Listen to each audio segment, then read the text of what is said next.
उत्तरकाशी में rescue operation का 16वां दिन और बड़ी खबर यह है कि महकमा मौसमियात ने उत्तराखंड में येलो अलर्ट जारी कर दिया है। उत्तरकाशी समेत कई जगहों पर बारिश के आसार जाहिर किए गए और ऊपरी इलाकों में बर्फबारी भी हो सकती है। बारिश से ऑपरेशन में बड़ी परेशानी आ सकती है। फिक्र की बात है, 16 दिन बीत चुके हैं। काम में तेजी लाने की जहां कोशिश की जा रही थी, ऐसे में महकमा मौसमियात की ओर से येलो अलर्ट जारी कर दिया गया। कहा गया कि उत्तराखंड में बारिश हो सकती है। कई इलाकों में, उत्तरकाशी समेत कई इलाकों में इस वक्त बारिश के आसार जाहिर किए गए हैं महकमा मौसमियात की ओर से। और इस पेशन गोई के बाद से ही फिक्र जो है वो मुसलसल बढ़ती हुई नजर आ रही है।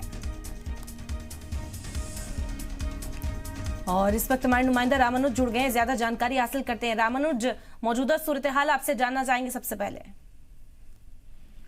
देखिए, टनल में चल रहे रेस्क्यू ऑपरेशन का जो मौजूदा सूरत हाल है, इसमें दो तरह की प्लानिंग के तहत काम किया जा रहा है। पहला, टनल के अंदर में जो ऑगर मशीन के ब्लेड में सरिया फंसी थी, उसको काटने का काम लगभग पूरा हो चुका है। आज से रैट माइनिंग की जाएगी। सबसे बड़ी खबर यही है कि अब ऑगर मशीन के जरिए मलबे में किसी तरह की ड्रिलिंग नहीं होगी, मैनुअल ड्रिलिंग होगी। केवल सेना के इंजीनियर और साथ में माइनिंग के एक्सपर्ट वही ड्रिलिंग करेंगे और उसी के जरिए ही अब 10 मीटर के इस पैच को क्रॉस करने की कोशिश होगी।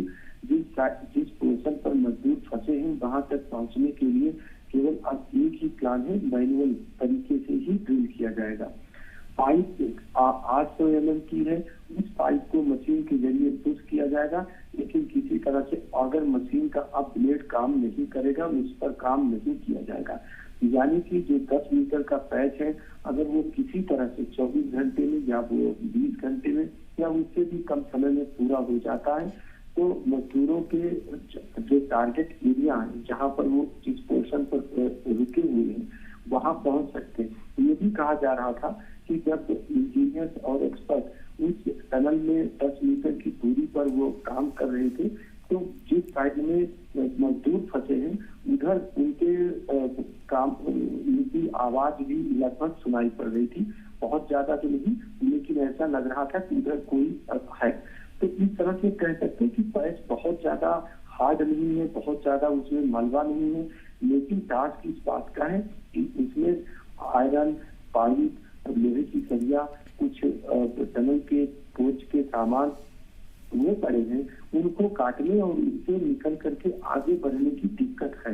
लेकिन ये भी कहा गया कि अब ये बहुत ज्यादा लोहे की राड या सरिया जो है, ये बहुत मात्रा में नहीं है और उम्मीद है कि अगर माइनिंग होती है, राइट माइनिंग जिसे कहते हैं, जिस तरह से चूहा अपने होल को बनाने के लिए काम करता है, उसी पैटर्न पर इसमें माइनिंग के एक्सपर्ट काम करते हैं। तो उम्मीद की जा रही कि पाइप के जरिए ही मजदूरों को निकाल लिया जाएगा। लेकिन इसके अलग हटके भी जो काम चल रहा है, इसमें दर्शकों को ये बता दें कि टनल से 3 से 5 मीटर ऊपर एक प्लेटफॉर्म बना है, जहां पर SBVML की ड्रिलिंग शुरू हो गई है।